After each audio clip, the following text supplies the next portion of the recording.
अस्सलामु अलैकुम वरहमतुल्लाहि वबरकातुहू व्यूअर्स, क्या हाल है। उम्मीद है आप लोग खैर आफियत से होंगे। अल्लाह ताला आप लोगों को खैर आफियत से रखे। आज हज़रत अबू बकर सिद्दीक़ रज़ी अल्लाह ताला अन्हु और उसके बेटे का वाक़या आपके सामने बयान करूँगा।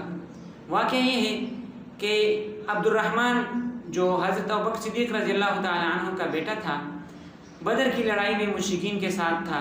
जब मुसलमान हुआ तो एक दिन हज़रत अबू बकर सिद्दीक़ रज़ी अल्लाह ताला अन्हु के सामने आए और उनसे फरमाया कि बदर की लड़ाई में आप मेरे निशाने पर थे। यानी बेटा हज़रत अबू बकर सिद्दीक़ रज़ी अल्लाह ताला अन्हु को ये कह रहे हैं कि बदर की लड़ाई में आप मेरे निशाने पर थे, लेकिन बाप होने के नाते मैंने आपको माफ़ कर दिया, कुछ नहीं कहा।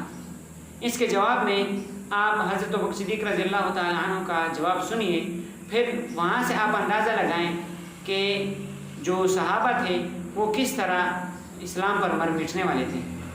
हज़रत अबू बकर सिद्दीक़ रज़ी अल्लाह ताला अन्हु ने फरमाया कि आप मेरे निशाने पर नहीं थे, यानी मैंने आपको देखा नहीं।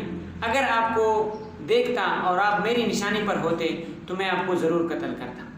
तो इससे मालूम हुआ कि इस्लाम के सामने बेटा बाप ये कुछ भी नहीं है। इस्लाम पर अगर आप अमल कर रहे हैं, अगर आपसे कोई नाराज़ होता है तो नाराज़ होने दें, आप इस्लाम पर अमल करें। तो इससे हमें एक सबक यही मिलता है कि अगर हमारा रिश्तेदार है या कोई दूर का पड़ोसी है, लेकिन है हमारा वो रिश्तेदार है, तो अगर वो कोई भी गलत काम करता है तो सबसे पहले अपने रिश्तेदार को समझाना चाहिए कि भाई आप ऐसा काम ना करें। अगर आप ऐसा का उसको नहीं समझा सकते हैं, उससे शर्म महसूस करते हैं कि नहीं ये नाराज़ हो जाएगा, तो इससे मालूम हुआ कि फिर आप सही मुसलमान नहीं है। आपने हज़रत अबू बकर सिद्दीक़ रज़ी अल्लाह ताला अन्हु जैसा ईमान आपके पास नहीं है। तो अल्लाह ताला समझने की तौफीक अता फरमाए। अल्लाह ताला आप लोगों को कायम व दायम रखे, आबाद रखे, खुश रखे। अस्सलामु अलैकुम वरहमतुल्लाहि वबरकातुहू।